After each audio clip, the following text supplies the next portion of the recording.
Assalamualaikum warahmatullahi wabarakatuh. Terima kasih kepada moderator. Saya ambil kesempatan ini pertama mengucapkan terima kasih kedua yang dapat hadir. Dan saya terus jawab pada moderator punya soalan tentang apa-apa ciri ataupun kalau kita istilahkan biasa kita dengar adalah DNA lah. DNA seorang pentadbir cemerlang. Mungkin sedikit berlainan sedikit atau mungkin barangkali berlainan sikit dengan konservatif ataupun apa yang difahami oleh sebahagian besar daripada kita, bahawa ada dua perkara yang perlu kita tanya pada diri kita dulu. Pertama, apa sebenar nilai seorang pentadbir? Soalan ini mudah kalau ditanyakan oleh Menteri Pendidikan kita kepada kita semua. Apa nilai kita sebenar? Nilai kita. Kalau kita dapat jawab soalan itu, kita akan tahu kedudukan kita dalam mana-mana organisasi. So nilai itu yang akan menentukan kecemerlangan kita. Nilai itu yang akan menentukan di mana kedudukan kita sebagai seorang pentadbir, relevan atau tidak. Sebab pertama, cemerlang ini dia sangat subjektif. Sangat subjektif. Ada setengah cemerlang itu berdasarkan pada favoritisme, favorite. Ada setengah cemerlang itu berdasarkan pada merit. Ada setengah cemerlang itu digabungkan kedua-duanya. Sebab itu dalam konteks pembangunan manusia ni kadang-kadang dia ada berbagai-bagai mazhab untuk mengukur seseorang itu. Kadang-kadang HR digunakan kompetensi, kadang-kadang digunakan personality untuk mentakrif kecemerlangan itu. Jadi dia berdasarkan kepada situasi kadang-kadang. Mungkin pada waktu ini kedudukan, keadaan seseorang itu diperlukan di sini. Maka itu kata di Datuk tadi, kita ambil dia untuk letakkan sini kerana faktor-faktor tertentu. So, dia dah anggap cemerlang pada ketika itu. So cemerlang ini seperti yang Presiden Masih sebab dia ada sekurang-kurangnya macam tadi integrity, accountability, itu basic. Itu basic. Itu semua pegawai takbir, siapa sahaja kena buat. Tapi apa yang mengelirukan kita tentang kecemerlangan ini ada dua. Satu dipanggil sebagai self-performance. Dan kedua, work performance. Ini yang keliru bila kita nak mengukur seseorang itu. Kadang-kadang dia buat tu cemerlang, tapi untuk diri dia. Untuk diri dia. Work ataupun tempat organisasi ini tak berkesan apa. Dia sebenarnya untuk diri dia. Publicity untuk dia. Kecemerlangan untuk dia. Nampak diri dia. Visibility diri dia. Itu yang diukur kadang-kadang. Organisasi ukur kewujudan dia, nampak, dia nampak selalu keluar dalam Facebook, nampak keluar di sini, nampak bersama dengan Datuk VC dan sebagainya.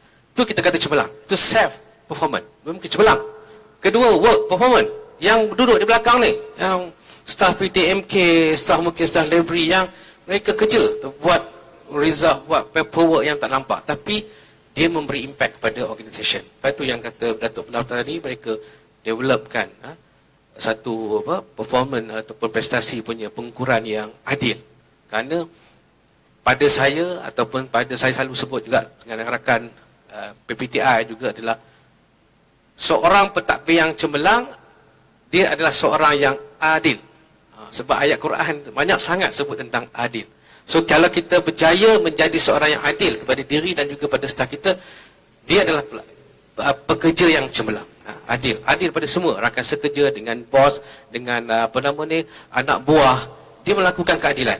Itu adalah trust kehidupan. Sebab pada saya keadilan itu adalah beyond integrity. Jadi berlaku adil, mana dia faham bahawa dia perlu amanah dalam semua kerja-kerja yang dilakukan. Jadi benda itu yang sukar kita nak ukur sebenarnya. Sebab itu cemerlang ini pada saya definisinya sangat berbeza, sangat besar, luas untuk kita lihat dan kita perincikan kerana dia diukur oleh individu yang berbeza-beza dan situasi yang berbeza-beza dan malah dengan sistem yang berbeza-beza. Sebab kita nak ukur individu, macam kata di Datuk Pendaftar lah, sangat kompleks individu ini nak ukur. Siapa? Saya. Kadang-kadang orang ni kata tak bagus, orang ni bagus. Kata pasti sebut. Kita sangat kompleks. Bila nak ukur manusia kompleks ini, pada saya, antara yang perlu kita lakukan ataupun ciri-ciri yang kita perlu adalah kita kena melaksanakannya secara AI.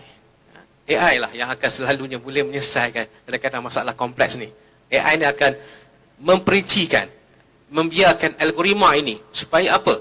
Supaya dia bersifat adil, bersifat telus kepada pelantikan, kenaikan dan sebagainya lah. So kita pun sedia maklum bila teknologi dah berkembang hari ini pun kita nampak akhirnya robot akan mengambil alih sebagian besar kerja kita. Malah kita pun sekarang kena fikir balik, relevan tak relevan kita sebagai pentadbir ni pun dah banyak kerja-kerja kita dah boleh ambil alih oleh teknologi. Dan definasi identiti kita pun dah mula berubah dan sebagainya. So saya rasa akan datang algoritma akan menentukan seorang itu cemerlang atau tidak. Seseorang itu akan cemerlang atau tidak, algoritma akan menentukan kita. So dia ada kayu ukur, kita letakkan berapa poin-poin kecemerlangan tadi, accountability sebagainya kan. Akhirnya algoritma akan pick up siapakah person yang akan diiktiraf sebagai cemerlang. Jadi sebab itu kita tidak dapat lari daripada sentiasa mendefinisikan semula kecemerlangan itu berdasarkan pada konteks, berdasarkan pada kehendak organisasi, keperluan organisasi. Mungkin hari ini kita perlukan mereka yang bersifat agresif, aktif dan sebagainya. Akan datang kita perlu strategik pula. Kita perlu staf yang strategik, staf yang lebih kepada pemikiran yang strategik. Jadi ia bersifat sesuatu yang sangat abstrak dan boleh berubah pada bila masa dan dengan pantas. Cuma yang saya sebut tadi, asas karakter yang cemerlang tadi adalah satu adalah keadilan yang perlu diterapkan sebagai asas pada semua pentadbir kerana itu adalah asasnya. Dan yang kedua, ciri-ciri yang lain digariskan oleh mana-mana pengkaji sebagainya, itu adalah basic kepada semua staf yang cemerlang. Namun pada masa yang sama, kita kena faham kita tidak dapat lari daripada apa yang diistilahkan sebagai yang saya sebut tadi lah self performance. Kita nak tak nak kita akan fikir juga diri kita. Seorang staf yang cemerlang dia fikir juga untuk dia punya kenaikan diri dia, kewujudan dia, dia akan merelevankan diri dia.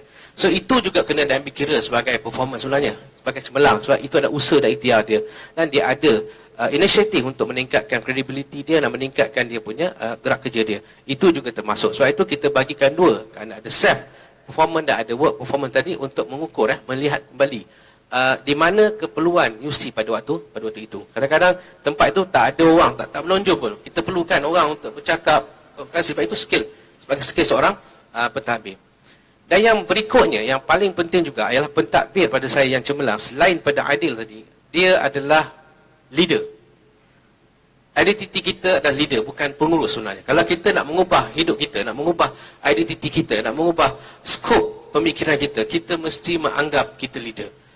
Leader ada kompetensi dia, leader ada set kompetensi dia. Selagi kita bergerak dalam kerangka sebagai pengurus, pengurus pusat sebagainya, kita tidak berfikir sebagai seorang leader, kita akan sentiasa dibayangi dengan dua term, iaitu eksekutif versus dengan non-akademik, akademik dengan non-akademik.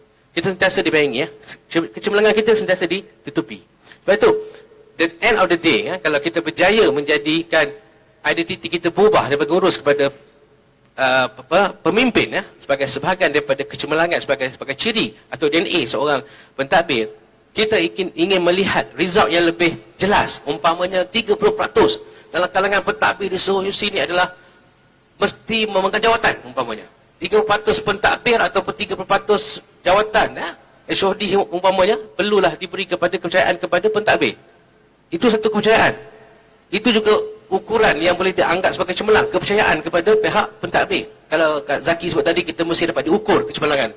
So, tapi untuk ke situ, kita kena ada ciri yang cemerlang tadi adalah kepimpinan. So kalau tanya saya tadi, adalah dua perkara seorang pentadbir yang cemerlang adalah adil dan juga mesti ada karakter atau DNA seorang pemimpin. Ya, saya.